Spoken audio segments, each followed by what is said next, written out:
الحمد لله رب العالمين والعاقبة للمتقين ولا عدوان إلا على الظالمين اما بعد. محترم سامعین، السلام علیکم ورحمۃ اللہ وبرکاتہ. آج کچھ باتیں 23 پارے سے آپ حضرات کی خدمت میں بیان کی جائیں. اعوذ باللہ من الشیطان الرجیم، بسم اللہ الرحمن الرحیم. اليوم نختم على افواههم وتكلمنا ايديهم وتشهد ارجلهم بما كانوا يكسبون. آج ہم ان کے منہ پر مہر لگا دیں گے اور ان کے ہاتھ ہم سے گفتگو کریں گے اور ان کے پیر اس کی گواہی دیں گے کہ وہ کیا کمائی کرتے تھے. یہ سورہ یاسین کی آیت نمبر 65 ہے، 65. پہلے تو یہ بات سمجھیں کہ سورہ یاسین کے اندر اللہ رب العالمین نے پہلے انبیاء کا تذکرہ کیا کہ ان کو ایک خاص بستی کی طرف بھیجا گیا. اس بستی کا نام انطاکیہ بتایا جاتا ہے.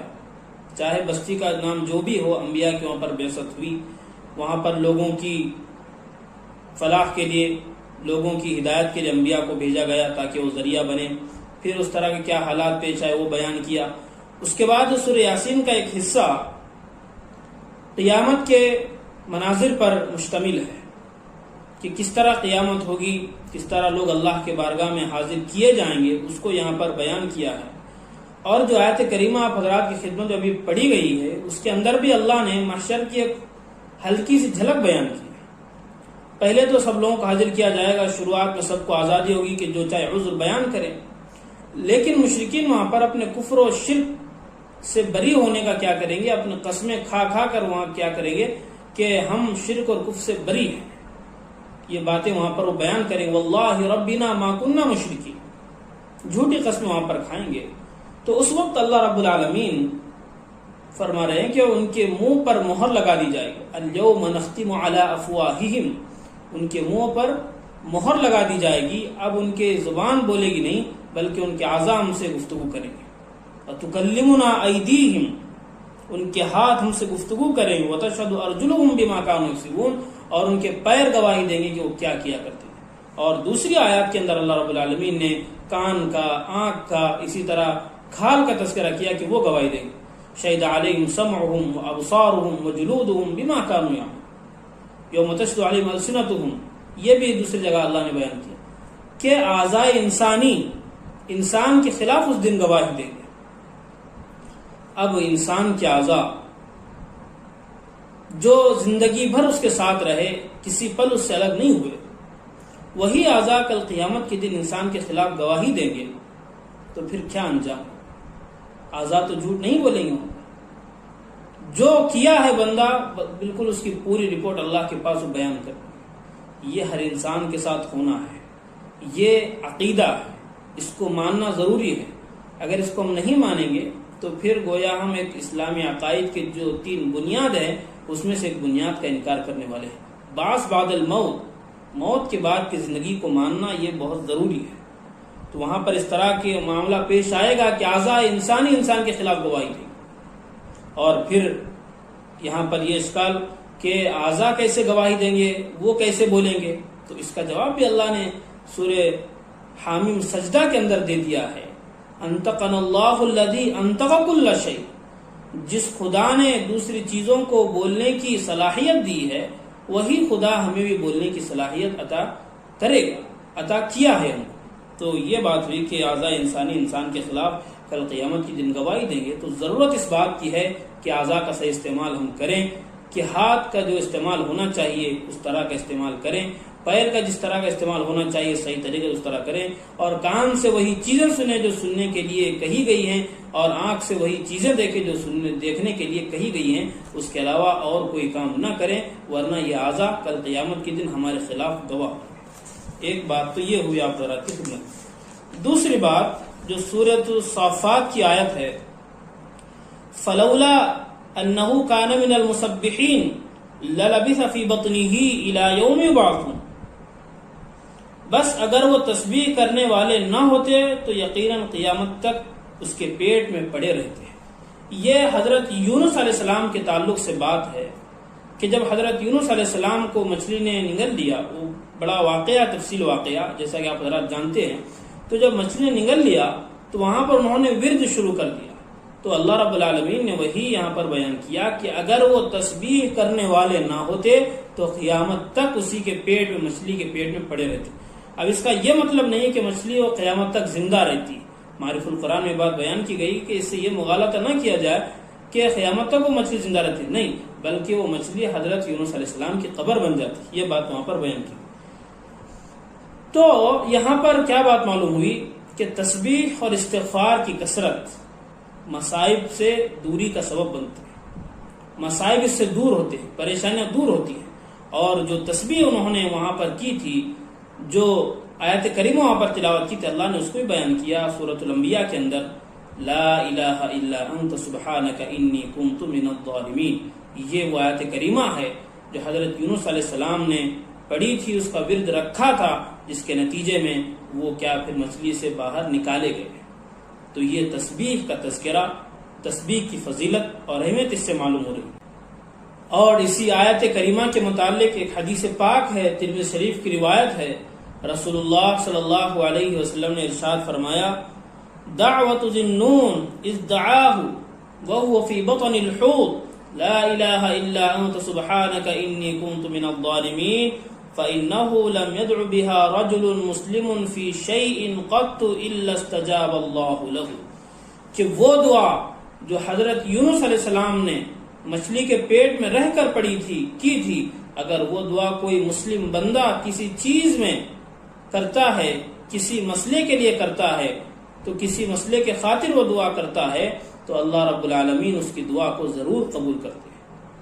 تو یہ ایک روایت بھی ہمارے سامنے ہوئی، جس سے اس کی آیت کریمہ کی اور بھی اہمیت ہمارے سامنے آئی، اور اس کا اہتمام کرنا چاہیے۔ اگر مصیبت میں، پریشانی میں آدمی ہے تو صوفیہ سے ہمیں یہ بات ملتی ہے کہ ان کے یہاں اس کا اہتمام زیادہ ہوا کرتا تھا، مصائب پر اور پریشانیوں پر خاص طور سے۔ تو دوسری بات آپ حضرات کی خدمت میں آج یہ ہو۔ تیسری بات جو عرض کرنی ہے وہ سورۃ الزمر کی ایک آیت ہے، جس کے اندر اللہ رب العالمین نے یہ بیان کیا کہ ہر حال میں اللہ کی اطاعت لازمی ہے، ضروری ہے۔ قل یا عباد الذین آمنوا اتقوا ربکم للذین احسنوا فی هذه الدنیا حسنہ وارض اللہ واسعہ انما یوفی الصابرون اجرهم بغیر حساب۔ کہ پہلے تو اللہ نے حکم دیا کہ کہہ دیجئے میرے ایمان والے بندوں، اپنے رب سے ڈرو، جنہوں نے اس دنیا میں اچھے کام کیے ان کے لیے اچھائی ہے، اور اللہ کی زمین بڑی کشادہ ہے، یقیناً صبر کرنے والوں کو ان کا بدلہ پورا پورا بے حساب دیا جائے گا۔ یہ سورۃ الزمر کی آیت نمبر 10 ہے، جس کے اندر اللہ رب العالمین نے پہلے تو حکم دیا اتقوا اللہ، اللہ سے ڈرنے کا، اللہ سے تقوی اختیار کرنے کا، اللہ سے ڈر، اس کے اندر تمام چیزیں آ گئی۔ اللہ سے ڈر کر اللہ کی عبادت کی جائے، اللہ سے ڈر کر اللہ نے جن چیزوں سے منع کیا ان چیزوں سے رکا جائے، حقوق العباد ادا کیے جائیں اور حقوق اللہ کا خاص خیال رکھا جائے۔ یہ تمام چیزیں اس کے اندر آ گئی۔ اعمال صالحہ کا حکم اللہ رب العالمین نے یہاں پر دیا ہے۔ دوسری بات جو بیان کی اس آیت کریمہ میں حکم دینے کے بعد، وہ یہ ہے کہ جو ان باتوں پر عمل کرے گا، عمل صالح والی زندگی گزارے گا، تو دنیا میں بھی اس کے لیے بھلائی ہے ہی، آخرت میں تو اس کا انجام تو بہت اچھا ہونے والا ہے ہی، لیکن دنیا میں بھی اس کو ہم بھلائی عطا کریں گے، خیر عطا کریں گے۔ حسنہ بھلائی کے لیے آتا ہے کہ حسنہ عطا کریں گے دنیا کے لیے۔ اس کے بعد کہا کہ جو کام کا حکم دیا جا رہا ہے اس میں کسی طرح کی سستی، اس میں کسی طرح کی معذرت، کسی طرح کا عذر قابل قبول نہیں ہے۔ کوئی یہ بہانہ نہیں بنا سکتا ہے کہ میں فلاں جگہ رہتا ہوں، وہاں پر مجھے اعمال صالحہ کرنا مشکل ہے، میں فلاں جاب کرتا ہوں، وہاں پر کمپنی کے اندر اس طرح کا کام کرنا جو دین سے تعلق رکھتا ہے، یا کمپنی کے باہر آ کر اس طرح کام کرنا، نماز پڑھنا وغیرہ جو دینی کام ہے، وہ کام اگر نہیں کر سکتا کمپنی کی وجہ سے، تو پھر اللہ رب العالمین کے یہاں یہ عذر قابل قبول نہیں ہے۔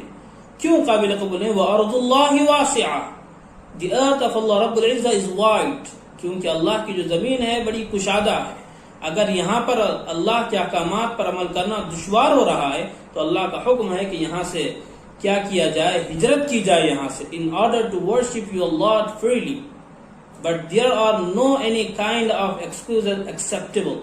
یہاں پر کوئی عذر قبول نہیں کیا جائے گا، وہاں سے دوسری جگہ منتقل ہونا پڑے گا. کیوں؟ تاکہ اللہ کی عبادت وہاں پر کی جائے. جہاں پر اللہ کی بات کرنا دشوار ہو، مشکل ہو، پابندی کرنا دین کے احکامات پر مشکل ہو، تو پھر یہ کہہ کر کے یہاں پابندی نہیں ہو سکتی، ہم اس پر عمل نہیں کریں گے، بات کام نہیں چلے گا، بلکہ ان احکامات پر عمل کرنے کے لیے دوسری جگہ تلاش کرنا. اب دوسری جگہ تلاش کرنے میں خاصی مشقت ہے، محنت کی چیز ہے، بڑے مشقت کا کام ہے، تو اس کو بھی اللہ نے آگے بیان کیا. انسان کی نفسیات کو سمجھتے ہوئے اللہ رب العالمین نے تمام چیزیں بیان کی. انسان کی نفسیات اللہ کے سامنے ہے. اللہ انسان کے پیدا ہونے سے پہلے سے لے کر اس کے آخر تک سب انسان کا جاننے والا ہے. تو اللہ رب العالمین نے یہ بات کی کہ انسان کے ذہن میں یہ بات آ سکتی ہے کہ مشقت کا کام ہم کیسے کریں. تو وہیں پر اللہ رب العالمین نے آگے فرمایا انما یوفی الصابرون اجرهم بغیر حساب.